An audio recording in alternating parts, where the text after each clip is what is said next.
Hi, my name is Adam Sukas, and I'm doing my final presentation on autism spectrum disorder.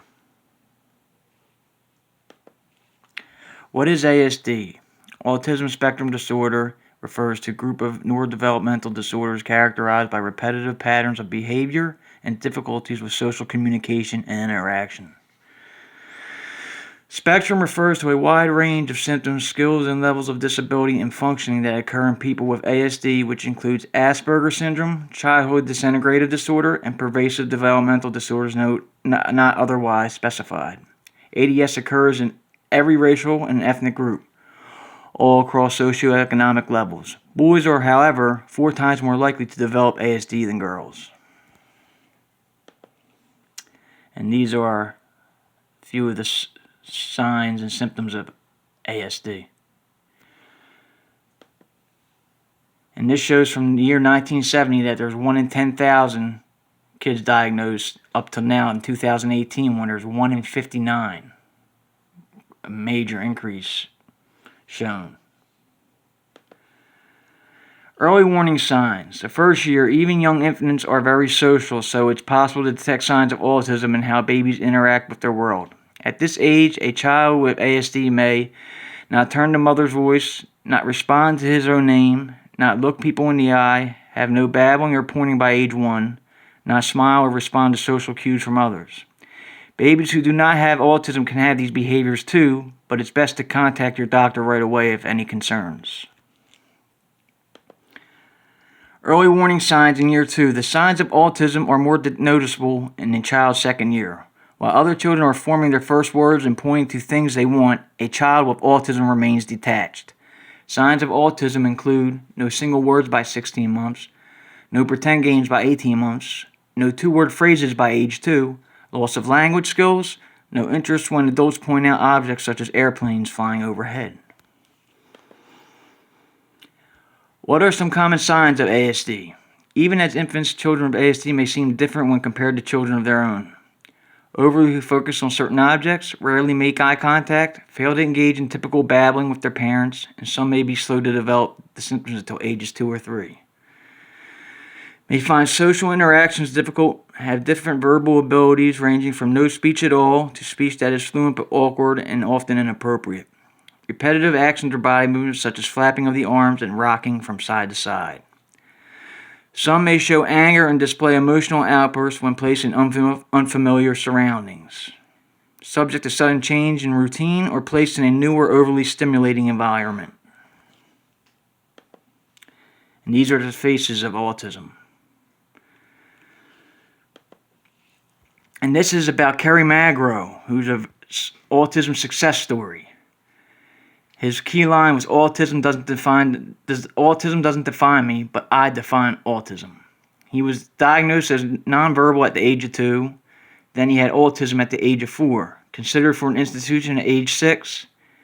Then he graduated high school at the age of 19, and then got his college degree at age 23, got his master's at 25, and became a public speaker for autism at age 26. Clearly a big success story. Autism's ambiguous looks. Oftentimes, children with autism have difficulty making appropriate facial expressions at the right times. And these are some of the facial expressions of an autistic child.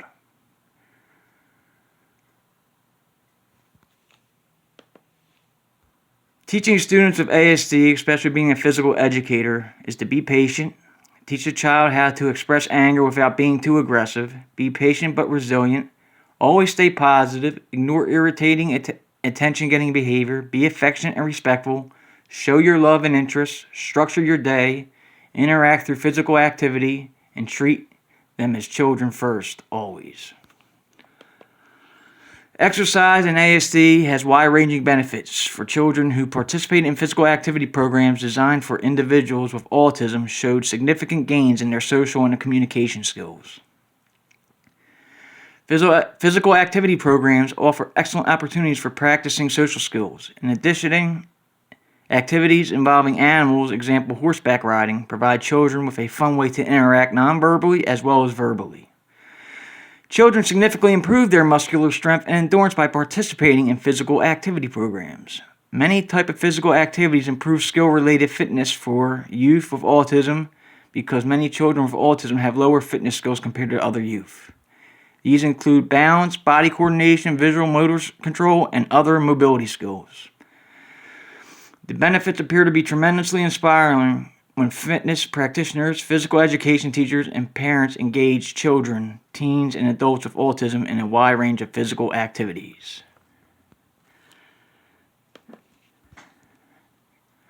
Autism-friendly strategies for encouraging physical activity. Start small, shorter periods of physical activity spaced throughout the day tend to make it easier to maintain a routine. Build the motor skills.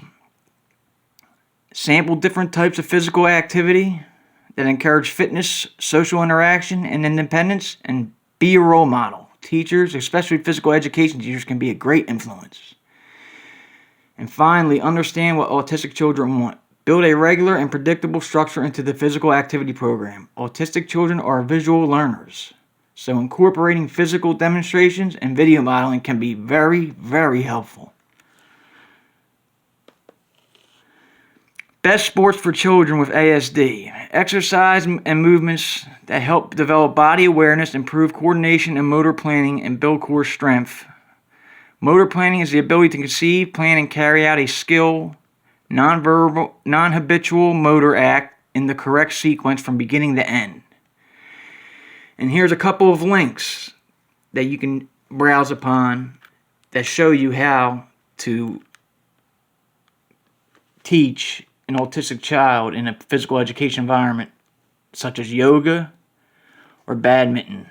And this shows you how they get better through practice, through visual learning and demonstration. And this are the sources that I used in my video and in my presentation for autism. And this concludes my presentation on ASD. Thank you very much for listening. Have a great day.